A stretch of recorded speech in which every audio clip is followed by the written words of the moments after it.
રાધનપુર ખાતે ઓપરેશન સિંદૂરના સન્માનમાં રાધનપુરમાં તિરંગા યાત્રા યોજાઈ, જેમાં ભારત માતા કી જયના નાદથી સમગ્ર રાધનપુર પંથક નાદથી ગુંજી ઉઠ્યું હતું। જમ્મુ કાશ્મીરના પહલગામ ખાતે નિર્દોષ પ્રવાસીઓ પર થયેલા આતંકી હુમલાની ઘટના બાદ ભારતીય સેનાએ ઓપરેશન સિંદૂર દ્વારા મા ભારતીને તથા તિરંગાને અપાવેલા ગૌરવને વધાવવા રાધનપુર ખાતે ગાયત્રી મંદિરથી રામજી મંદિર સુધી તિરંગા યાત્રા યોજાઈ હતી।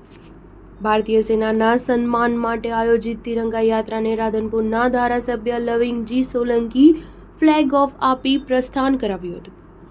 રાધનપુરના ધારાસભ્ય લવિંગજી સોલંકીએ જણાવ્યું કે ભારતીય સેનાએ ઓપરેશન સિંદૂર દ્વારા પાકિસ્તાનના ઘરમાં ઘૂસીને આતંકવાદીઓના ઠેકાણાનો નાશ કર્યો છે, ત્યારે વિશ્વએ પણ ભારતની નોંધ લીધી છે। ત્યારે ઓપરેશન સિંદૂર થકી ભારતે પાકિસ્તાનને જડબાતોડ જવાબ આપ્યો છે અને ભારતના વિજયને ઉજવવા અને લોકોમાં દેશપ્રેમની ભાવના અખંડિત રહે એ હેતુથી રાધનપુરમાં તિરંગા યાત્રા યોજવામાં આવી હતી। આ યાત્રામાં દેશપ્રેમી રાધનપુરની જનતા સહિત નગરપાલિકા સદસ્ય અને સંગઠનના પદાધિકારીઓ, વિવિધ સામાજિક ધાર્મિક સંસ્થાઓ, પોલીસ જવાનો, હોમગાર્ડ્સ જવાનો સહિત સમાજના અગ્રણીઓ, વ્યાપારીઓ અને રાજકીય આગેવાનો અને શહેરીજનો જોડાયા હતા। Star news 7 Patan.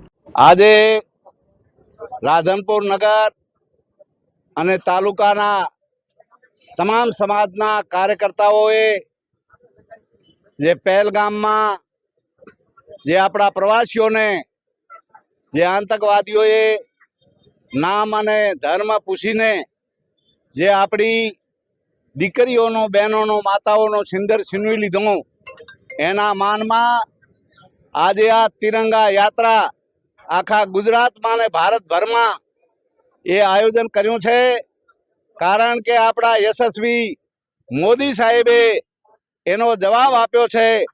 એ પાકિસ્તાનમાં જઈને આતંકીઓના જે અડ્ડા હતા એ અડ્ડાને તોડી નાખ્યા છે અને જેને જડબાતોડ જવાબ આપ્યો છે, એના માનમાં જે શહીદોનો, આપણા જે શહીદોનું છે એનો જોમ જુસ્સો વધારવા માટે આખા આજે ગુજરાતમાં અને ભારતભરમાં એ તિરંગા યાત્રાનું આયોજન કર્યું છે અને આખા વિશ્વના દેશોએ એની નોંધ લીધી છે કે મોદી સાહેબ ખરેખર મોદી સાહેબ છે। એ મોદી સાહેબ છે તો મુમકિન છે અને આખા વિશ્વએ એની નોંધ લીધી છે। પાકિસ્તાન અને આતંકવાદીઓ એ ક્યારેય એ ભારત સામો એ જોઈ ન શકે એટલા માટે એને જડબાતોડ જવાબ આપ્યો છે અને જે આ ઓપરેશન સિંદૂર નામ આપ્યું છે એનો બદલો લીધો છે। એટલે ખૂબ જ આનંદની વાત છે અને આખા ભારતમાં એક જ વાત છે કે મોદી સાહેબ જે ધારે